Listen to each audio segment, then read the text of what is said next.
एक बार सोच के सोचो, जियो ना होता तो क्या होता। जियो जब नहीं था तो भाई साहब इंटरनेट का डेटा क्या था, 300 रुपए में 1 GB। अगर ये वाले भाव आज होते, क्या यूट्यूब पे वीडियो देख पाते, क्या स्विगी से ऑर्डर कर पाते, क्या ओला बुक करा लेते, क्या नेटफ्लिक्स पे मूवी देख लेते, अमेजन से शॉपिंग कर लेते। भैया जियो बना, जीवन ही पॉसिबल नहीं था। लोग कहते हैं जल ही जीवन है, मैं कहता हूँ जियो ही जीवन है। ये जितनी भी कंपनियां ऑनलाइन के भरोसे आज कूद रही है, इन कंपनियों की तो भ्रूण हत्या हो जाती, कहीं तो पैदा ही नहीं हो पाती और कहीं पैदा होते ही मर जाती। तो जियो को एक सस्ती सिम समझने की गलती मत करना। ये मोटा भाई के एक बहुत बड़े प्लान का एक हिस्सा है, जिसके बारे में आपको आज बताने वाला हूं कि जियो एक सस्ती सिम नहीं है, एक क्रांति थी जिसने सब कुछ बदल के रख दिया। तो आखिर ये जब क्रांति हो रही थी तो ये आइडिया इनके दिमाग में कैसे आया, इन्होंने इसकी प्लानिंग कैसे की, ये टावर कैसे लगे, ये लाइनें कैसे बिछी, इसके पीछे क्या गेम हुआ, अनिल अंबानी से कोई पंगा हुआ क्या, लाइसेंस कैसे लिए गए थे। अगर ये सारी चीजें जाननी है और ये भी जानना है कि छोटी सी सिम अगले 10 साल में आपकी दुनिया कैसे बदल देगी, तो ये वीडियो अंत तक देखना।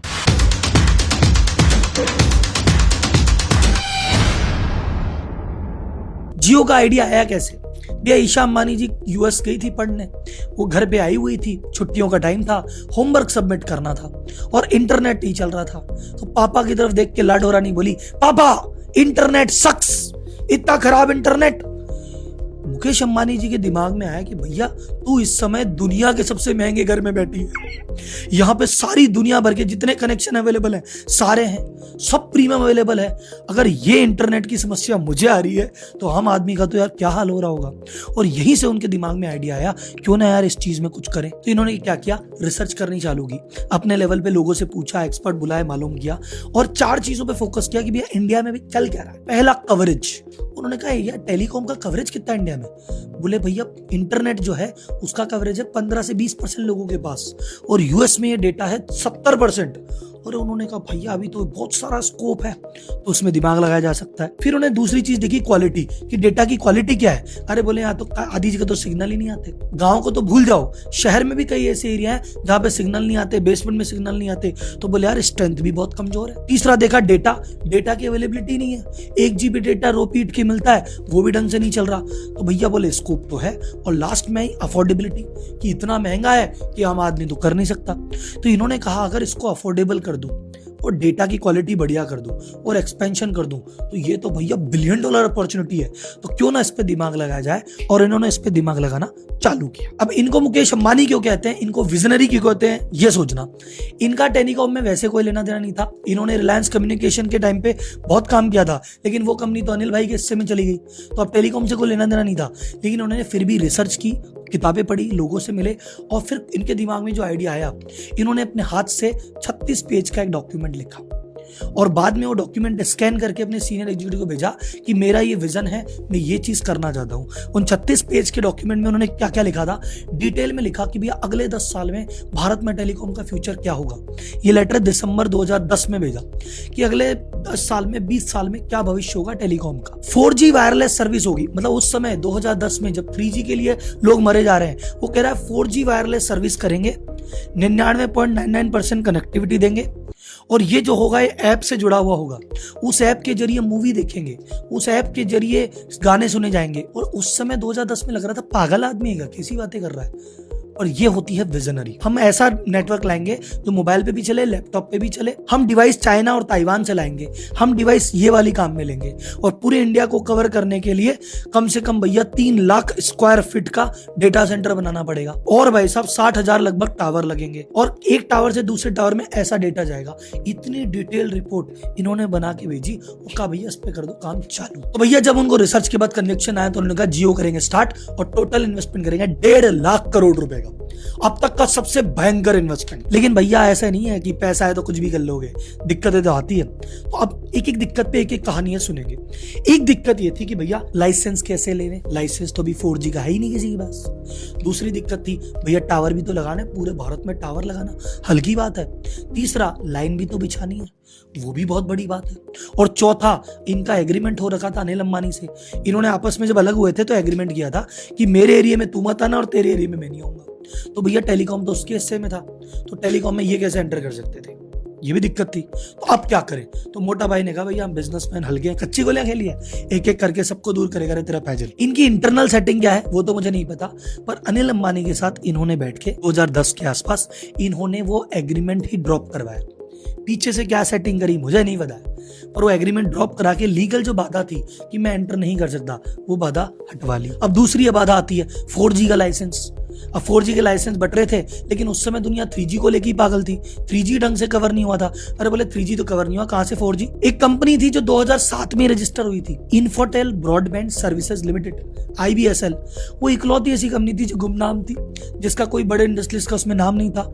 उसने 4G लाइसेंस बिड किया, और वो इकलौती ऐसी कंपनी थी जिसको इंडिया के 22 सर्किल के 22 के लाइसेंस उसको मिल गए। लोग बोले पता नहीं कौन सी कंपनी कौन जाता है। बाद में इस कंपनी को 2010 में रिलायंस ने 4800 करोड़ रुपए देके 95% शेयर ले लिए। तो लोगों का तो ये कहना है कि भैया ये कंपनी मोटा भाई की थी, इन्होंने कहा यार मैं अभी ओपन में नहीं आता, तुम ले लो लाइसेंस चुपके चुपके, फिर तुमसे मैं ले लूंगा। ये गेम खेला उन्होंने। तो भाई लोगों एक बार क्रोनोलॉजी समझो, ये कंपनी 2007 में रजिस्टर्ड थी। मन में तभी था कि अब कुछ करेंगे, पर कर नहीं सकते थे क्योंकि अनिल अंबानी से छोटे भाई से एग्रीमेंट था। जैसे ही एग्रीमेंट ड्रॉप हुआ, कुछ समय बाद बोले भैया कंपनी मेरी, बात खत्म, गेम ओवर। अब भाई इंफ्रास्ट्रक्चर डेवलप करना, भाई साहब टावर लगाने हैं, लाइनें बिछानी है। इन्होंने कहा अनिल अंबानी वाली गलती नहीं करूंगा। अनिल अंबानी क्यों बर्बाद हो गया? अनिल अंबानी के बर्बाद होने में सबसे बड़ा काम किसका? रिलायंस कम्युनिकेशन का। यू क्यों कैसे? उसने 3G टेक्नोलॉजी पे इतना भारी इन्वेस्टमेंट कर दिया और वो टेक्नोलॉजी आउटडेटेड हो गई।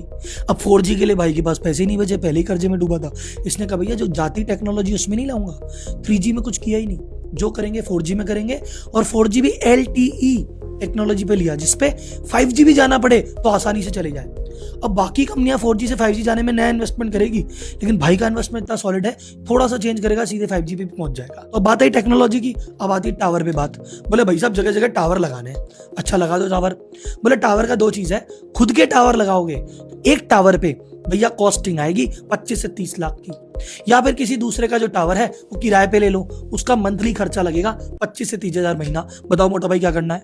मोटा भाई बोले किराए पे तो नहीं लेंगे, लगाएंगे तो खुद का ही लगाएंगे, और इतना मोटा नहीं लगाएंगे। IIT बॉम्बे ने उस समय एक टावर डेवलप किया जिसमें स्टील भी कम लगता था, हल्का भी था, माल भी कम लगता, हल्का भी था, 4 दिन में इंस्टॉल होता था, और कॉस्टिंग आ गई 12 लाख। तो भाई साहब जो 25-30 लाख का टावर था वो 12 लाख में IIT बॉम्बे से लेके लगवा लिया।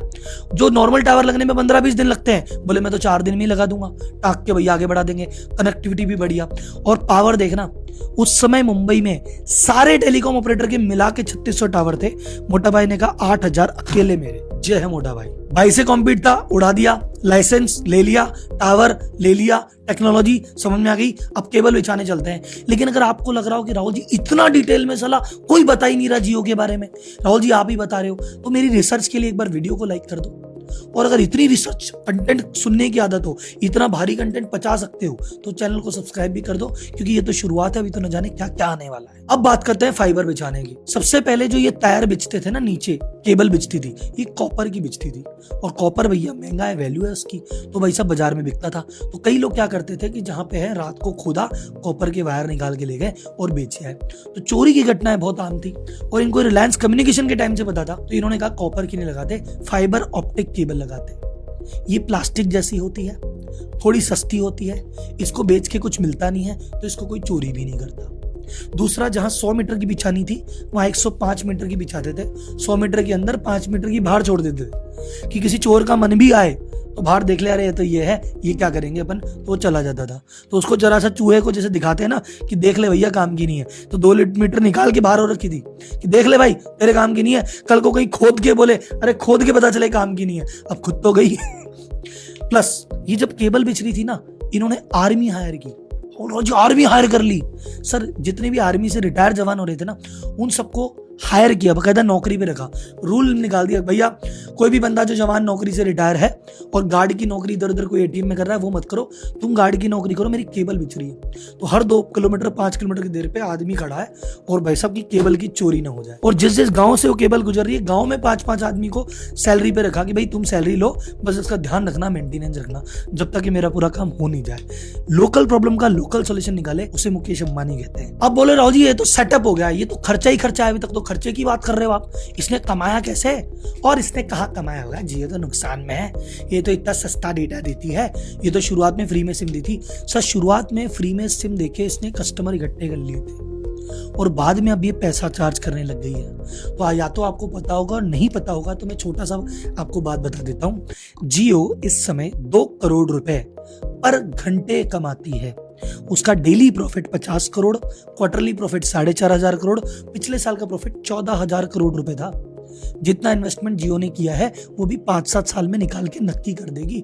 और ये तो बहुत छोटी बात है जियो के लिए, असली गेम तो जियो का बाहर आना बाकी है। अब आपके मन में आ रही होगी सर जी गेम बताओ गेम बताओ।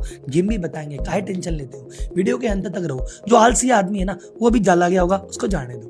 और जो यहाँ तक टिक गया ना उसको एक राज की बात बताता हूँ जो सबको नहीं बताता। मैं बिजनेस कोच हूँ, आपको पता है, तभी बिजनेस की इतनी इनडेप्थ जानकारी रिसर्च करता हूँ। तो अगर आप बिजनेस कर रहे हैं और आप चाहते हैं कि राहुल जी अरे बड़े बड़े लोगों के दिमाग में चलता कैसे है, इतनी सारी चीजें चलती है, ये फ्री रहते हैं तब तो सोच पाते हैं, हम तो साला फ्री नहीं रहते, तो फ्री कैसे रहें। और ये मार्केटिंग की टेक्निक है, ये 10 कंपनी, आपको तो इतनी कंपनियों की पता है, आपको पता है कि हम गलती क्या करते हैं। तो मैं एक क्लास करता हूं हर संडे, व्यापारी टू सीईओ, 4 घंटे की, जिसमें मैं डिटेल में बताता हूं कि भैया हायरिंग में तेरी गलती क्या है, मैनेजमेंट में गलती क्या है, फाइनेंस में गलती क्या है, मार्केटिंग में क्या गलत है, और ये सब चीजें सही करने के लिए करना क्या चाहिए। तो अगर इस क्लास में आने का मन है और मेरे से जैसे 10 मिनट की वीडियो में ज्ञान ले रहे हो, 4 घंटे बैठ के अपने बिजनेस की बात करना चाहते हो, जियो के बारे में तो सुन लो, खुद के बारे में तो सुनो, तुम कितने पानी में हो, मजे लेके मुकेश जी की कहानी सुन रहे हो, खुद की कहानी सुनाऊंगा संडे को, तो 10 से 2 वहां पहुंचिए, डिटेल में बात करते हैं। अभी मुकेश अंबानी के मास्टर प्लान पे चलेंगे। तो बोलो राहुल जी दिमाग घूम रहा है, प्रॉफिट में कैसे आ गई है, ये तो फ्री में दे रही थी, सस्ता दे रही थी। जब भाई साहब एयरटेल इतना महंगा दे रही थी, मतलब 200 रुपए में 1 GB आ रहा था, तब भी प्रॉफिट था, और आज 1 रुपए में 1 GB हो रहा है। क्या हो रहा है सर, कारण बताइए, कारण समझो। मुकेश अंबानी की स्टाइल है, वो हमेशा क्या करते हैं, कैपेसिटी में एक्स्ट्रा इन्वेस्ट करते हैं। वो ऐसा नहीं करते जैसे नॉर्मली अपन सोचते हैं कि यार 10 करोड़ लोगों के लिए देना है तो 10 के हिसाब से बना दो, नहीं, वो पूरे ग्लोबल के हिसाब से बनाते हैं। उनका जो जियो का सेटअप है, जितने टावर लगे, जितनी लाइन बची है, वो 100 करोड़ कंज्यूमर को सपोर्ट कर सकते हैं। अभी तो भैया 42 करोड़ को सपोर्ट कर रहे हैं, अभी पूरे नेटवर्क का 42% ही कंजम्पशन है। यहां से इसके कंज्यूमर 2.5 गुना भी हो जाएंगे ना, 100 करोड़ भी, तो भी एक नया रुपया लगाने की जरूरत नहीं है। और इतना बड़ा स्केल फैलाने का फायदा क्या है कि इसको कॉल और वॉइस सर्विस करने के जो पैसे लगते हैं, 8 पैसे की कॉस्टिंग आती है जियो की, और बाकी ऑपरेटर की कॉस्टिंग आती है 30 पैसा। तो भैया मोटा मार्जिन समझिए कहां निकाल लिया, जहां निकाल लिया नहीं, सारा पैसा तुमने खुद का लगा रखा है, तो और ज्यादा जो टेंशन है वो भी नहीं है। अब बात करो, इन्होंने आती मार्केट कैसे साफ किया आपको पता है। पहले कितनी कंपनियां थी, रिलायंस कम्युनिकेशन उनकी भी थी, टाटा डोकोमो भी थी, वो सारी कंपनियां करते करते आज की डेट में इंडिया में टोटल कंपनियां ही 4 रह गई। मार्केट लीडर जियो, सेकंड नंबर पे एयरटेल, थर्ड नंबर पे वोडाफोन आइडिया का मर्जर, और चौथे नंबर पे BSNL। बाकी सारी कंपनियों को, छोटी मोटी को तो मार्केट से साफ कर दिया। यह मोटा भाई की ताकत। जियो जब लॉन्च हुआ था एनुअल जनरल मीटिंग में, मोटा भाई ने बोला Jio is not a telecom company, it is an ecosystem made of devices, broadband, app and service to every doorstep. वो क्या बोल रहे हैं, जियो एक टेलीकॉम कंपनी नहीं है, ये एक डिजिटल प्लेटफॉर्म बना रहा हूं जिसमें मैं तुम्हें मोबाइल पे इंटरनेट भी मैं ही दूंगा और तुम्हें घर पे इंटरनेट भी मैं ही दूंगा, और इस इंटरनेट से तुम जो जो करना चाहते हो वो भी मैं ही दूंगा। तुमको शॉपिंग करनी है तो जियो मार्ट मैं दूंगा, तुमको मूवी देखनी है मैं जियो मूवीज दूंगा, तुमको गाने सुनने हैं मैं जियो सावन दूंगा। धीरे धीरे करके अंबानी जी ने अलग अलग सेक्टर में इन्वेस्ट करना चालू कर दिया कि भैया इंटरनेट भी मेरा और इंटरनेट से जो कुछ करेगा वो सब भी मेरा। और रिलायंस रिटेल के जरिए ऑफलाइन फैल रहे हैं और जियो के जरिए ऑनलाइन फैल रहे हैं, और आगे 10 साल बाद जाके दोनों की शादी हो जाएगी। अब उसके बाद देखो क्या होगा, हर सेक्टर में ऑफलाइन भी हम बैठे हैं, ऑनलाइन भी हम बैठे हैं, तू कहां जाएगा। तेरे को 2 की टिकट बुक करानी है, बुक माई शो मेरा है। तू ऑनलाइन सर्विस बुलाएगा, जस्ट डायल मेरा है। तू क्या लेने जा रहा है, तू खिलौने लेने जाएगा तो हेमली मेरा है, और तू फुटबॉल देखेगा तो अब तो लिवरपूल भी मेरा है। जियो की टोटल टीम है 20,000 आदमी, तो उसमें 15% जो लोग हैं वो इंडिया के बाहर के हैं। तो सर जी इंडिया के बाहर के कौन से वाले, मुकेश अंबानी जी की स्ट्रेटजी कहते हैं मुझे टैलेंट चाहिए नंबर 1। तो अगर जियो लॉन्च कर रहे हैं तो बोले यार जियो का प्रोडक्ट लॉन्च कौन बनेगा, अरे बोले एप्पल में इसने बहुत बढ़िया काम किया है, बोले मुंह मांगा पैकेज दे लेके आ। तो ये नहीं देखते कि इंडिया से ही लूंगा और यही लूंगा, वर्ल्ड के किसी भी कोने से, ये जॉर्डन से भी आदमी उठा लाते हैं, ईरान से भी उठा लाते हैं, यूएस से भी उठा लाते हैं, अफ्रीका से भी उठा लाते हैं। ये बड़ी बड़ी कंपनियां, इंटेल का भी आदमी, एप्पल का भी आदमी, तो ये 15-20% जो सीनियर पोजीशन है ये इन्होंने इन्हीं लोगों से भर रखी है, जिन्होंने अपनी जिंदगी के 20-20 साल इन बड़ी कंपनियों के साथ काम किया है, जिनको एग्जैक्टली पता है क्या करना है, कैसे करना है। अब आप बोलोगे जी इसमें पैसा भी तो खूब लगा होगा। सर पैसा खूब लगा, लेकिन बाद में वसूली कर ली। जियो का 10% स्टेक जकरबर्ग को बेच दिया। रिलायंस इंडस्ट्रीज में 20% हिस्सेदारी सऊदी अरामको की है। 7.5% गूगल का भी शेयर है। आपको लग रहा है जियो में मोटा भाई की 67% है, बाकी ये सब लोग भी इन्वॉल्व है। तो मोटा भाई का गेम प्लान मोटा मोटी आपको समझ में आ गया कि भैया हमको ऑफलाइन में डालेंगे रिटेल में, ऑनलाइन में डालेंगे जियो पे, और लास्ट में भैया सब कुछ इन्हीं के साथ करना है। शुरू में सब सस्ता, धीरे धीरे बढ़ जाएगा। रिलायंस जियो के पर यूजर से 138 रुपए कमाता था महीने के, अब वो 177 रुपए पे आ गया है। धीरे धीरे ये 200, 250, 300 भी जाएगा, क्योंकि अभी आप एक सर्विस नहीं, इसकी धीरे धीरे 10 सर्विस लोगे, 20 लोगे, पूरा इकोसिस्टम इसी का होगा।